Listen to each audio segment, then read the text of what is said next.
ओम शांति।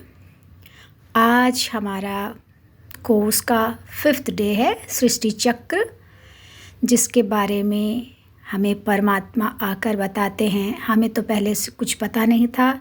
जब बाबा आते हैं डायरेक्ट, तब बताते हैं कि बच्चे, जैसे 24 घंटे का एक दिन होता है, 365 दिन का एक वर्ष होता है, वैसे ही 5000 वर्ष का हमारा सृष्टि चक्र है, वर्ल्ड ड्रामा व्हील है। ये कैसे फिरता है, ये बाबा आकर सारी चीज़ें हमें समझाते हैं। ये जो हमारा स्वास्तिक है, इसको हम लोग जानते हैं, लेकिन पूजते हैं, उसके बारे में सही ज्ञान, सही नॉलेज नहीं है। उस स्वास्तिक में आप देखेंगे, हम सब हमेशा लिखते थे एक तरफ शुभ, लेफ्ट तरफ शुभ और राइट के साइड लाभ। तो इसको ज्ञान से हम समझेंगे कैसे शुभ और फिर लाभ कैसे होता है। ये आप फोटो में भी देख सकते हैं कि 4 भाग में ये डिवाइडेड है। 5000 वर्ष 1250, 1250, 1250, 1250 के हिस्से में डिवाइडेड है। तो सतयुग भी है 1250 वर्ष का, त्रेता भी है, द्वापर भी है, कलयुग भी है। कोई कम ज़्यादा नहीं है, सब इक्वल है। लेकिन सुख की, अति सुख की दुनिया है सतयुग, पूरे स्वर्णिम युग है। क्यों सुख है, ये थोड़ी देर बाद बताऊंगी। वो अति सुख का समय है सतयुग। फिर त्रेता थोड़ा सा उसमें मिक्स हो जाता है। अब नया घर है, बहुत आज आए तो बिल्कुल नया है, 1 दिन पुराना, 2 दिन पुराना, जैसे जैसे धीरे धीरे टाइम कम होता जाता है तो उसमें गंदगी होती हुई जाती है, डस्ट, धूल, मिट्टी सब कुछ आता जाता है, तो थोड़ा पुराना होता जाता है। वैसे ही सतयुग संपूर्ण स्वर्ग है, सोने की दुनिया, स्वर्णिम युग। त्रेता है चांदी का युग, रजत युग। ऐसा नहीं है कि वहाँ सोना नहीं होगा, लेकिन चांदी भी मिक्स हो जाएगा।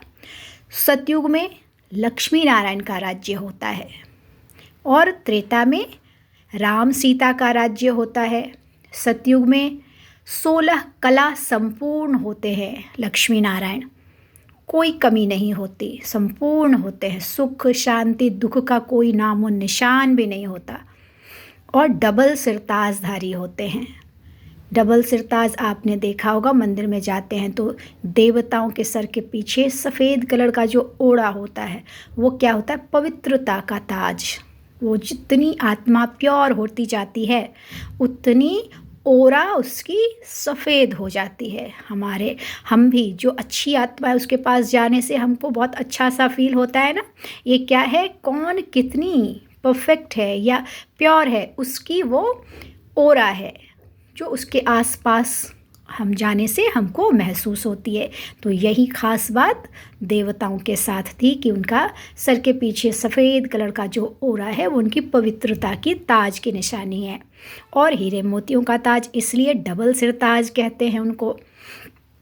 सतयुग में 16 कला संपूर्ण और 1250 वर्ष में 8 जन्म होता है, इसलिए जन्म अष्टमी कहते हैं।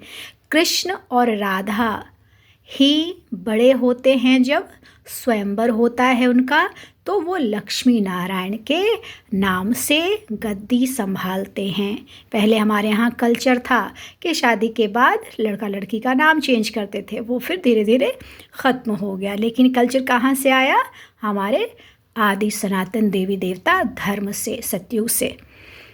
वहाँ 8 जन्म होता है। 8 जन्म में आयु 150 वर्ष की होती है, संपूर्ण पवित्र होते हैं, बिल्कुल स्वर्णिम युग। फिर त्रेता में थोड़ी सी मिक्सचैरिटी हुई तो 14 कला संपूर्ण हो जाते हैं, 2 कला कम हो जाती है। सतयुग में स्टार्टिंग से 9 लाख की आबादी होती है, आई आत्मा 9 लाख, फिर धीरे धीरे वृद्धि को पाती है। सतयुग अंत में 2 करोड़, फिर त्रेता से 2 करोड़ से शुरू होती है और 33 करोड़ की आबादी होती है। लेकिन यहाँ 12 जन्म होता है, 14 कला होता है, 12 जन्म होता है। राम सीता का राज्य होता है, वहाँ हम 14 कला संपूर्ण होते हैं, थोड़ा थोड़ा हमारी प्यूरिटी थोड़ी सी कम होती, लेकिन ये भी स्वर्ग है, यहाँ भी पवित्रता का ताज होगा, डबल सिर ताजधारी होंगे, लेकिन थोड़ी सी कमी।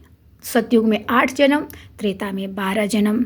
फिर द्वापर वाम मार्ग में जैसे ही घूमते हैं, लेफ्ट घूमते हैं, तो हम द्वापर में आ जाता है सतयुग, त्रेता, फिर द्वापर से हमारा लेफ्ट में घूमते ही हम देह भान में थोड़ा सा आ जाते हैं। देह भान में आने मतलब मैं और फलाना और ये वो में आ जाते हैं, शरीर के भान में। सतयुग त्रेता में हमारा शरीर का भान नहीं होता, आत्मिक दृष्टि होती है, इसलिए संपूर्ण प्यूरिटी भी होती है और सुख की दुनिया भी है। जैसे ही मेरा तेरा में फंसते हैं, वैसे ही बच्चा को कोई दिक्कत होती है, वो समझता नहीं ये मेरा है वो तेरा है, लेकिन इसलिए वो प्योर होता है, इसलिए वो इतना मनमोहक होता है बच्चा। ऐसे ही जब तक आत्मिक भान में हम रहते तब तक हम बहुत खुश रहते हैं, बहुत सुखी रहते हैं। जैसे ही देह भान में आए तो हमारा एक तो प्यूरिटी का ताज खत्म हो जाता है, सिर्फ एक सिंगल ताज हीरे मोतियों का ताज रह जाता है, जिम्मेदारी का ताज, और कला भी कम हो जाती है, हमारे आत्मा की क्वालिटी भी कम हो जाती है। आत्मा की क्वालिटी जितनी ज़्यादा होगी उतनी कलाएं होंगी, संपूर्णता होगी, इसीलिए 16 कला होते हैं सतयुग में, त्रेता में 14 कला। लेकिन द्वापर में आते प्यूरिटी का ताज खत्म होते हमारी आत्मा की कला भी 8 कला रह जाती है। कितनी घट जाती है? क्योंकि हम शरीर भान में आ गए, मेरे तेरे में फंस गए। फिर यहाँ क्या होता है, यहाँ 21 जन्म है, 1250 वर्ष का ही पूरा वो चक्र, ये युग। सतयुग भी 1250 वर्ष, त्रेता भी 1250 वर्ष, द्वापर भी 1250 वर्ष, लेकिन सतयुग में 8 जन्म, त्रेता में 12 जन्म और द्वापर में 21 जन्म होता है। ऐसे ही फिर जब कलयुग में जाते हैं, वो भी कलयुग भी 1250 वर्ष का है, लेकिन वहाँ 42 जन्म हो जाता है। जितना जितना हम देह भान में फंसते चले जाते हैं, मेरे तेरे में फंसते जाते हैं, उतना उतना आत्मा की डिग्री ख़त्म होती जाती है, क्वालिटी ख़त्म होने लगती है। और सारी, आज प्राइम मिनिस्टर के सर पे कोई ताज नहीं है ना, द्वापर में ताज होता था राजाओं के सर पे। अब वो द्वापर में क्या था, एक ताज खत्म हुआ, कलयुग में आके दोनों ही ताज खत्म हो गया, क्योंकि आत्मा में डिग्री बची नहीं, क्वालिटी बची ही नहीं, बिल्कुल नो कला। कलयुग में आके कोई कला नहीं बचती ये। और यहाँ पे आके 42 जन्म, 1250 वर्ष में कहाँ, सतयुग में 8 जन्म, फिर त्रेता में 12 जन्म, द्वापर में 21 जन्म और कलयुग में आके 42 जन्म हो जाता है। और लास्ट में अति के बाद जो हर आत्मा पुकारती है, भगवान आओ, सब अपने अपने अलग अलग नाम से पुकारते, बाकी पुकारते उसको गॉड को है, तो वो आता है। क्यों आता है? अपने बच्चों को दुखी से सुखी बनाने आता है। तो जब आता है वो होता है संगम का युग, कलयुग के बाद, घोर अंधियारी रात के बाद सुबह सवेरा उजियारा सतयुग लाने के लिए वो आता है, क्योंकि मनुष्य नहीं ला सकता सवेरा। ये ऐसा चक्र है, ऐसी हम अपनी आत्मा की दुर्गति कर लेते हैं कि हम कितनी ही कॉन्फ्रेंसेस कर ले शांति की और सुख लाने की, लेकिन हम नहीं कर पा रहे हैं। आज भी सब कोशिश कर रहे हैं, लेकिन हम वो चीज़ ला नहीं सकते, क्योंकि हमारा काम ही नहीं है। ये वही ला सकता है संपूर्ण पवित्रता की दुनिया, जो संपूर्ण पवित्र है, एवर प्योर है। तो निराकार ऑलमाइटी क्या है? एवर प्योर है, वो अजन्मा है। पॉइंट ऑफ लाइट शरीर में नहीं आता, इसलिए गर्भ में नहीं आता, इसलिए वो दुख सुख के चक्र में नहीं फंसता, जन्म मृत्यु के चक्र में नहीं फंसता, इसलिए वो गॉड है। गॉड क्या होता है? जो जनरेट करता है, जो ऑपरेट करता है, जो डिस्ट्रॉय। इसीलिए गॉड, GOD, गॉड का मतलब जनरेटर, ऑपरेटर और डिस्ट्रॉयर होता है। तो हम डिस्ट्रॉय भी करने वाला है वो, लेकिन वो खुद नहीं करता, वो देखता है कैसी बुद्धि किसकी है, वो उस तरफ अपने आप ही चले जाते हैं। किसी को बुरा करने की शिक्षा माँ बाप तो नहीं देते, उसकी खुद की बुद्धि ऐसी हो जाती है कि वो बुरे तरफ चला जाता है। तो परमात्मा जब आता है और सही सही सारी चीज़ें हमको बताता है, अपना परिचय भी देता, हमारा भी परिचय देता, वो कल्प वृक्ष का इस सृष्टि चक्र का भी परिचय देता, कैसे वो आके कार्य करता है, किसके द्वारा कार्य करता है ये भी हमें बताता है, क्यों करता है ये भी बताता है। तो जब हमें सारा ज्ञान देता है तो ये सृष्टि चक्र तब बताता है कि ये सृष्टि चक्र जो है, वर्ल्ड ड्रामा व्हील जो अनादि है, वो कभी ख़त्म नहीं होती, वो चलती ही रहती है। अब रात दिन, रात के बाद दिन, दिन के बाद रात, रात के बाद दिन, फिर ऐसे कंटिन्यू घूमता रहता है ना। तो वैसे ही हमारा चक्र भी कंटिन्यूसली घूमता रहता है। सतयुग त्रेता द्वापर कलयुग। तो हम कलयुग के अंत में आकर इस संगम युग पर जब परमात्मा आते हैं और जिस तन में आते हैं उनके द्वारा हम उनको पहचानते हैं।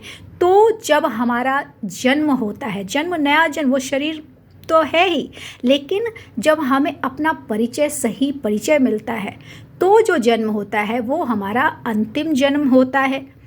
और उसके बाद हमारी आत्मा को प्यूरिटी का पता चलता है, हमारी आत्मा की शक्ति का पता चलता है, हमारी आत्मा की क्वालिटीज़ का पता चलता है, जो अपनाने से हमारा नया जन्म होता है। ये हमारा अंतिम जन्म। अब 8 जन्म सतयुग, 12 जन्म त्रेता, 20 हो गए, 21 जन्म द्वापर, 41 हो गए, और 42 जन्म कलयुग के, 41 और 42 83 हो गए, और एक अंतिम जन्म इस संगम युग में, जो शरीर तो नहीं बदलता लेकिन आत्मा की प्योरिटी को बाबा आकर बताते हैं कि कैसे तुम्हें आत्मा को प्योर करना है, कैसे तुम्हें जो शक्तिहीन हो गई थी आत्मा उसको शक्तिशाली बनाकर नया जन्म लेना है। तो वो अंतिम 84वां जन्म, इसलिए 84 बर्थ होता है हमारा।